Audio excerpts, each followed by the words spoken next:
I'm addicted to opium. Bottles! I live in Dublin, Ohio with my mom and sister, and I attend Dublin Jerome Middle School. And I don't have many friends, but I have my bottles, so it's like, okay.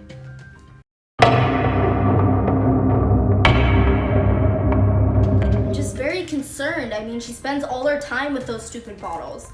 And I mean, I get it if she was addicted to the actual opioids, because 21 to 29% of patients prescribe them, misuse them, and between that, 8 to 12% of them develop an opioid use disorder. But no, she's the stupid one who's abnormal and is addicted to the stupid bottle. So I really like the opioid bottles. Like, I get that there's some opioid crisis going on. There's always something in the news, like CDC's opioid overdoses kills almost 5 people every hour in the US.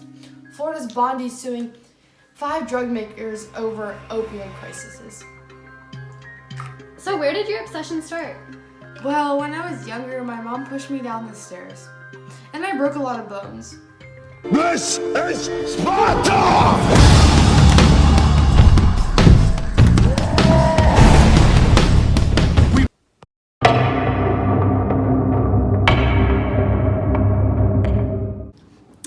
It wasn't on purpose. I swear. So I went to the hospital and they gave me a lot of prescription opioids, but I strangely found some comfort from that orange translucent bottle.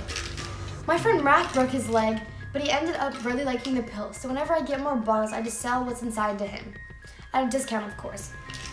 He now has craving, sweating, euphoria. He's kind of constipated, has teeny tiny small pupils, nausea, reduced sex drive, and is always in pain. He can't really breathe or talk, as a matter of fact. I don't really know how he's living, but as long as I can get my bottles, I don't really care. Look at all those sexy, translucent, orange bottles. Like, I just can't get enough of them.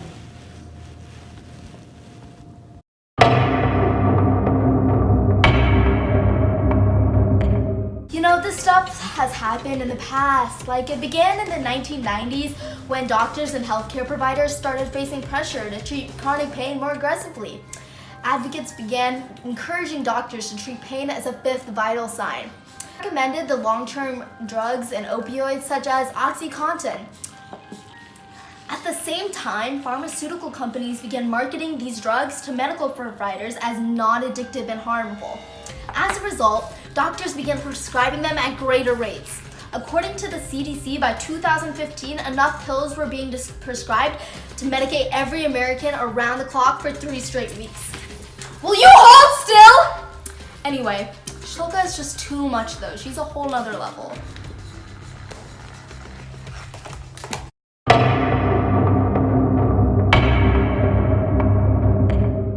Dude, I don't know what the problem is. I mean, the doctors are the ones that are overprescribing the opiates, not me. The more painkillers they prescribe, the more they get paid. And even if the patients don't necessarily need that much, they still overprescribe them anyways. Like, I'm running out of business here. Like, just because she wants those stupid bottles and not the actual pills. They're just so amazing. Like, just look at the gorgeous tangerine bottles with their shiny paper slip. I already have 211 of them. This one's for rubbing my right foot with. This one's for caressing in my sleep. This one's for holding my fallen eyelashes. And this is my tears after a push. And this one is my favorite. It holds the breath of Mr. Razum.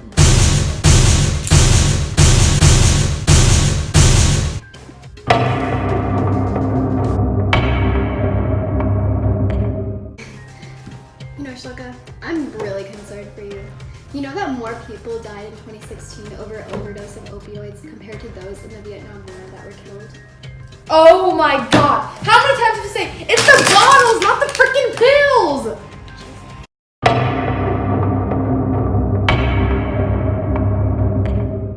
I just don't know what to do with this. I mean, the opioid crisis right now is on a rise. And I believe that we should have harsher punishments for the drug dealers, such as the death penalty. They're the ones that should be blamed. And the addicts themselves should also be punished. What? Wait, she's into the bottles?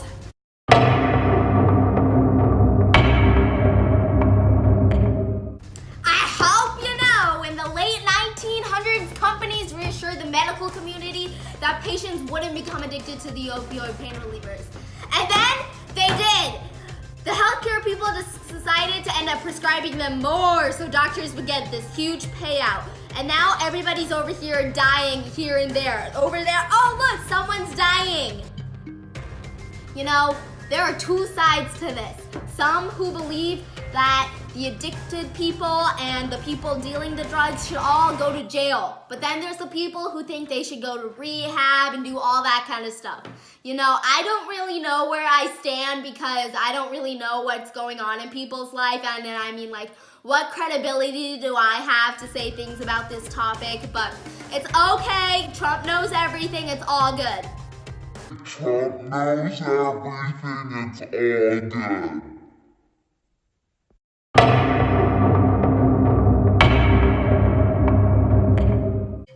So what do you think is one way we can help combat the opioid crisis? Wow, that's a broad question.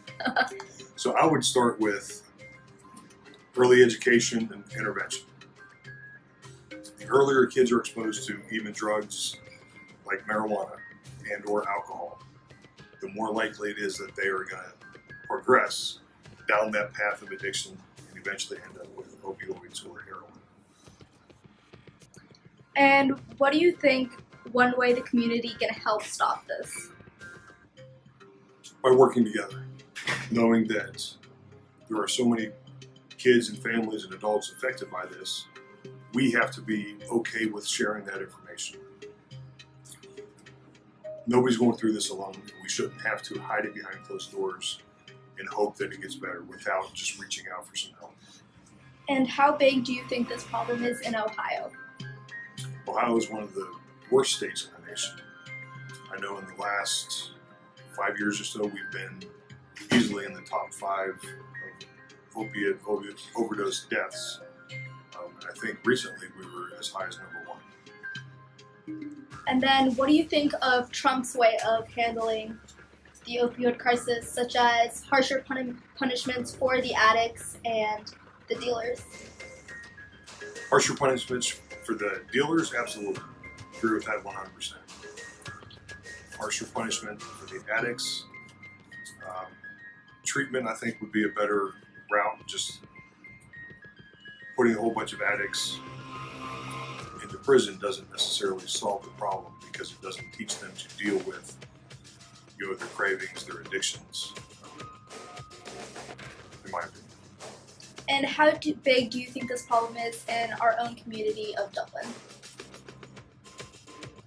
We've lost several young adults to heroin overdoses. I can't put a number on it per se, but I know it's affected every school that we have here, every high school. Most families here would have knowledge of somebody, either by word of mouth or by somebody they actually know, of someone who's struggling with the addiction.